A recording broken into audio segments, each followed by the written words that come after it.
हजरत आयशा चाश की नमाज पढ़ रही हैं। मेरी कितनी प्यारी माए बहनें जो जानती भी नहीं होंगी कि चाश की भी कोई नमाज होती है। हजरत आयशा चाश की नमाज पढ़ रही हैं। उनका भतीजा, उनके भाई का बेटा जिसका नाम कासिम बिन मोहम्मद था, अपनी फूफी से मिलने के लिए आया। देखा मेरी फूफी नमाज पढ़ रही हैं और नमाज में सूरह तूर की आयत नंबर 27 तिलावत कर रही हैं, जिसमें अल्लाह फरमाता है जब जन्नती जन्नत में जाएंगे तो कहेंगे फमन्नल्लाहु अलैना व वक़ाना अज़ाबस समूम। ऐ अल्लाह, तेरा करम है हम पर, तेरा उपकार है हम पर, तेरा एहसान है हम पर कि तूने जन्नत में पहुंचा दिया और जहन्नम से बचा लिया। कासिम बिन मोहम्मद कहते हैं उनके भतीजे कि मैंने देखा मेरी फूफी नमाज पढ़ रही हैं और यही आयत बार बार पढ़ती चली जा रही। कहते हत्ता मलल, तो मैं थक गया और मैं वहां से मार्केट चला गया, बाजार चला गया और बहुत देर के बाद अपना सामान वगैरह खरीदने के बाद, अपनी जरूरत पूरी करने के बाद मैं आया। मैं क्या देखता हूं, मेरी फूफी जान उसी हालत में खड़ी हैं, उसी आयत को पढ़ती चली जा रही हैं और रोती चली जा रही हैं। फमन्नल्लाहु अलैना व वक़ाना अज़ाबस समूम। एक नमाज ये भी थी मेरे साथ कि एक आयत पर नबी की बीवी रोती चली जा रही है और पढ़ती चली जा रही है। और एक नमाज हम लोग पढ़ते हैं, शायर कहता है तुझे क्या मिलेगा नमाज में, तेरा दिल तो है सनम आशना, तुझे क्या मिलेगा नमाज में। हमारा दिल कहीं और रहता है, दिमाग कहीं और रहता है और सर सजदे में रहता है। होती है नमाजें अब भी तो दुनिया की निगाहों में, लेकिन होती है नमाजें अब भी तो दुनिया की निगाहों में, लेकिन एक सर को झुकाना याद रहा, एक सर को झुकाना याद रहा, सजदे की हकीकत भूल गए, ईमान की दौलत खो बैठे, इस्लाम की अजमत भूल गए। तो नमाज पढ़ना है हमें और आगे बढ़िए। कुरान कहता है वह आतुज़ ज़का, ज़कात अदा करो। यह भी कुरान का ग्रीन सिग्नल है। 52.5 तोला अगर चांदी है, 7.5 तोला सोना है, 85 ग्राम सोना है।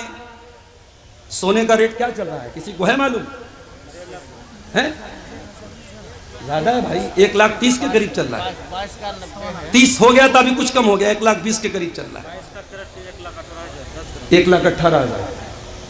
देखिए ये हमारे ज़ियाउल भाई सोना चांदी का ज्यादा लेन देन करते हैं, इनको मालूम है। सोना अगर आपके पास 85 ग्राम है, 24 कैरेट सोना अगर आपके पास 22 कैरेट है या 20 कैरेट है तो थोड़ा कम कर लीजिए, क्योंकि उसकी कीमत कम होती है।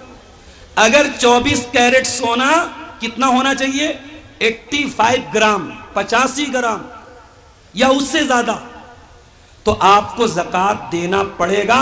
अनिवार्य है, कंपलसरी है, जरूरी है।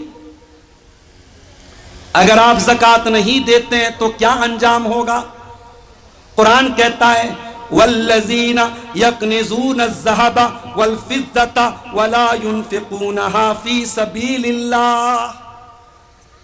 जो लोग सोना चांदी इकट्ठा करते हैं और उसको अल्लाह की राह में ज़कात नहीं देते हैं, फ़बश्शिरहुम बिअज़ाबिन अलीम, उनको दर्दनाक अजाब की खुशखबरी सुना दो। यौमा युहमा अलैहा फी नारी जहन्नम फतुक्वा बिहा जिबाहुहुम व जुनूबुहुम व ज़ुहूरुहुम। क़यामत के दिन वो सोना चांदी जहन्नम की आग में तपाया जाएगा और उससे ज़कात न देने वाले की पीठ को दागा जाएगा, पहलू को दागा जाएगा, पेशानी को दागा जाएगा और कहा जाएगा हाज़ा मा कनज़्तुम लिअन्फुसिकुम फ़ज़ूक़ू मा कुन्तुम तकनिज़ून। चखो, यही है वो माल जिसकी तुम ज़कात नहीं निकालते। तो माल अगर है तो ज़कात निकालो मेरे प्यारे साथियों। ज़कात नहीं निकालोगे अल्लाह का अजाब दुनिया में भी बरसेगा और आखिरत में भी बरसेगा। और आगे बढ़िए, कुरान कहता है वलिल्लाहि अलन्नासि हिज्जुल बैति मन इस्तता इलैहि सबीला। जिसके पास इतना धन दौलत है वो अल्लाह के घर का हज कर सकता है, उसके ऊपर हज फर्ज है। अभी हमारे अब्दुल हक भाई जिस इलाके में सिमरिया में रहते हैं वहां के करीब में सदलपुर एक गांव है, वहां में गया। एक हाजी साहब मुझको मिले, उनका बेटा बेंगलोर में काम करता है, अच्छा पैसा कमाता है। वो हाजी साहब नहीं थे, मैं उनको एहतराम में हाजी बोल रहा हूं। मैंने पूछा चाचा आपने हज किया? बोले नहीं मौलाना मैंने हज नहीं किया। मैंने कहा क्यों नहीं किया आपने हज? पैसा तो आपके पास है अल्हम्दुलिल्लाह, और उम्र भी आपकी 60-65 साल हो गई, अब जिंदगी का कोई ठिकाना नहीं, हज क्यों नहीं कर रहे आप? तो वो चचा क्या बोले?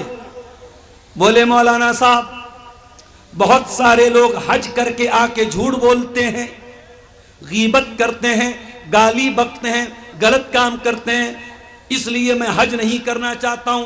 हज करना आसान है, करके निभाना मुश्किल है। मैंने कहा चचा जान माफ कीजिएगा, आपका ये बहाना और आपका ये एक्सक्यूज, आपका ये उज्र अल्लाह ताला के यहां चोल बेना नहीं चलेगा। ये मैंने कहा एक नमाजी नमाज पढ़ रहा है और साथ में जिना कर रहा है, तो क्या आप नमाज पढ़ना छोड़ देंगे? रोजा रखने वाला रोजा रख रहा है और रात में मोबाइल पर ब्लू फिल्म देख रहा है, तो आप क्या रोजा रखना छोड़ देंगे? मैंने कहा आपके पास अगर माल है, हज फर्ज है, आप ताखीर मत कीजिए, पछताना पड़ जाएगा।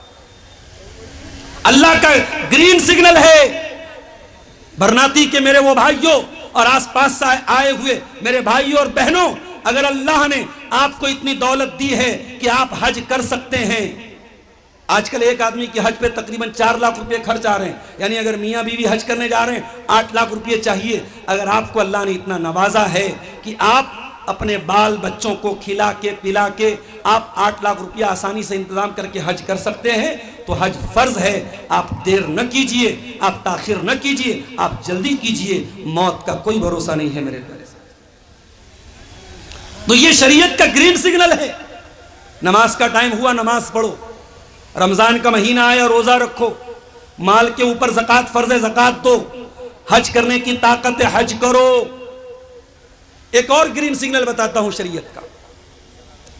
आप ईमान लाए, मुसलमान हैं आप, अब इस इस्लाम पर कायम भी रहना है, इस्लाम को छोड़ना नहीं है। इन्नल्लज़ीना क़ालू रब्बुनल्लाहु सुम्मा इस्तक़ामू ततनज़्ज़लु अलैहिमुल मलाइका। जो लोग अल्लाह को अपना रब मानते हैं और फिर उसी के ऊपर जम जाते हैं, कुरान कहता है अल्लाह के फरिश्ते आकर के खुशखबरी सुनाते हैं, अल्लाह तखाफू वला तहज़नू व अबशिरू बिल जन्नतिल्लती कुंतुम तुअदून। डरो नहीं, भय न करो, घबराओ नहीं, तुमको जन्नत मिलेगी जिसका तुमसे वादा किया गया। ईमान पे कायम रहना है मेरी प्यारी बहनों। कोई इंस्टाग्राम पे आया, कोई फेसबुक पे आया, कोई व्हाट्सएप पे आया, प्यार के 2 मीठे बोल दिया, तुम ईमान छोड़ने को तैयार हो गए।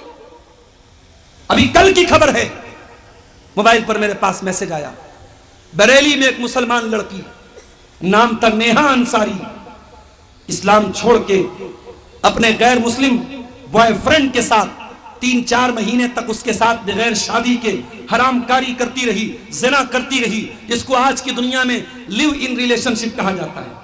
आज की दुनिया में हराम तरीके से मर्द और औरत को रहने के लिए एक बड़ा अच्छा सा लफ्ज़ तलाश किया गया, लिव इन रिलेशनशिप। याद रखो, इस्लाम में मर्द और औरत के दरमियान कोई लिव इन रिलेशनशिप की इजाजत नहीं है, कोई गर्लफ्रेंड बॉयफ्रेंड की इजाजत नहीं है। इस्लाम में एक ही रिश्ता है मर्द और औरत के बीच में ताल्लुक को जायज करने का, और वो निकाह का रिश्ता है। और मेरी बहनों, बड़े अदब के साथ तुमसे कहना चाहता हूं, बड़ी मोहब्बत के साथ कहना चाहता हूं। मैं कभी कभी जलसों में जाता हूं तो पता लगा जलसे में कोई लड़की किसी लड़के के साथ भाग गई। अफसोस होता है, दर्द होता है, तकलीफ होती है, कि दीनी प्रोग्राम है, जलसा है और वहां ये हरकतें हो रही हैं।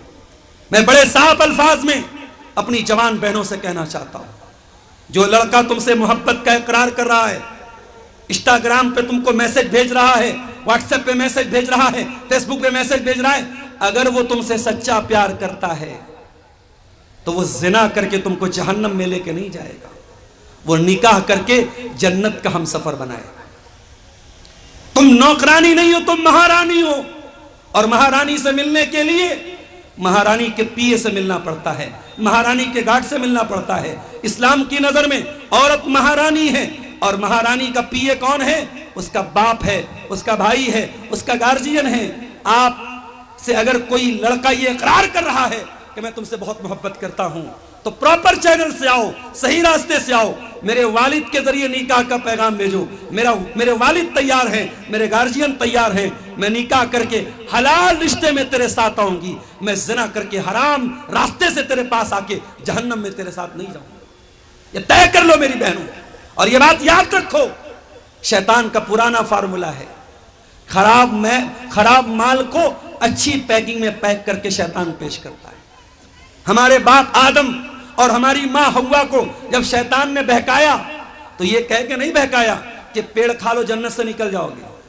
अला अदुल्लुकुम अला शजरतिल खुल्दी व मुल्किन ला यबला।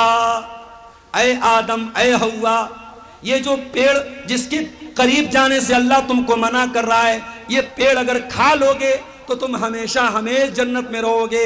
ये ट्री ऑफ इटर्निटी है, ये अमृत वाला पेड़ है, इसको खा लोगे तो कभी मृत्यु नहीं आएगी, कभी नहीं मरोगे। तो शैतान का पुराना तरीका है, कभी बेहयाई को फैशन का नाम देता है, कभी जिना को प्यार का नाम देता है, कभी शराब को बियर का नाम देता है, कभी नंगेपन को मॉडर्न और फैशन का नाम देता है। शैतान की पैकिंग से धोखा न खाना। कुरान कहता है इन्नहु लकुम अदुव्वुम मुबीन, शैतान तुम्हारा खुला हुआ दुश्मन। मेरे भाइयों, ये तो ग्रीन सिग्नल हो गए, अब आइए कुछ शरीयत के रेड सिग्नल भी देख लेते हैं। शरीयत हमसे कहती है सूद न खाओ, या अय्युहल्लज़ीना आमनू ला ताकुलुर रिबा, ऐ ईमान वालों सूद और ब्याज मत खाओ। आपके गांव देहात में आज मुझे मालूम हुआ है सूद और ब्याज की बहुत सारी शक्लें चल रही हैं। छोटा छोटा अमाउंट 3-3 हजार रुपये लोग महीने का किसी के पास जमा करते हैं, और साल भर में 12×3=36 हजार जमा करके 40 हजार ले रहे हैं। ये 4 हजार जो तुमने एक्स्ट्रा लिया, ये ब्याज है, हराम है ये।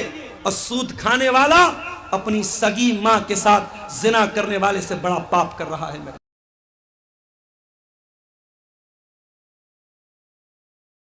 व्यापार करो हलाल तरीके से, 36 हजार का तुम 36 लाख बना लो, मगर हराम तरीके से अगर 36 हजार पे तुम 40 हजार ले रहे हो तो ये 4 हजार हराम की कमाई है जो अपने पेट में तुम डाल रहे हो। मेरे प्यारे से कुरान कहता है वला तक़रबुज़ ज़िना, जिना के करीब न जाना, जिना के पास भी न जाना। इसीलिए इस्लाम औरत को पर्दे में निकलने का हुक्म देता है। और बड़ी अजीब बात मैं देख रहा हूं आपके इलाके में, 70 साल की बूढ़ी मां तो पर्दे में चल रही है और 20 साल की जवान छोकरी बेपर्दा घूम रही है। मां बेचारी घूंघट भी डाले हुए है और चेहरा भी ढाके हुए है और कोई खास मेकअप भी नहीं है, और जवान लड़कियां मेकअप करके सज संवर के आ रही हैं, जलसे में आ रही हैं, प्रोग्राम में आ रही हैं। याद रखो मेरी प्यारी माँ बहनों, इस्लाम कहता है वला तक़रबुज़ ज़िना, कोई ऐसा काम न करो जो ज़िना के करीब भी लेके जाता हो। औरत अगर बेपर्दा चलेगी तो ये ज़िना के करीब लेके जाने वाला अमल है। इसीलिए अल्लाह के नबी फरमाते हैं ला यख़्लुवन्न रजुलुन बिइम्रातिन इल्ला वसालिसुहुमा शैतान।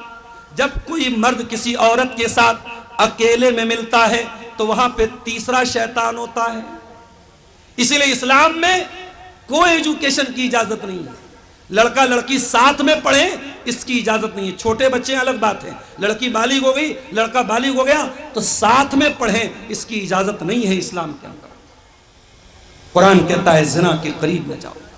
और आज माफ करना, हमारी कौम में, हमारी समाज में हमारे जिना आम होता चला जा रहा है। अब तो वो दौर आ गया, लोग कहते मौलाना आज बहुत कम ऐसे लड़के मिलेंगे जिनकी कोई सेटिंग ना हो, बहुत कम लड़कियां ऐसी मिलेंगी जिनका दामन गुनाहों से पाक और साफ है। ऐसा दौर आ गया, हराम रिश्तों की ऐसी लाइन लग गई कि लड़के लड़कियों के साथ, लड़कियां लड़कों के साथ लगी हुई हैं। कुरान का ये रेड सिग्नल है, अपनी ख्वाहिशात को कंट्रोल करो, अपनी इच्छाओं को कंट्रोल करो। वला तक़रबु ज़िना, ज़िना के करीब न जाओ। हाँ, जवान हो गए, लड़की जवान हो गई, शादी का इंतजाम करो। जहेज के चक्कर में ना पड़ो, बारात के चक्कर में ना पड़ो, हल्दी के चक्कर में ना पड़ो, मंगनी के चक्कर में ना पड़ो। सिंपल तरीके से निकाह करो, सुन्नत के मुताबिक निकाह करो, आसान तरीके से शादी करो।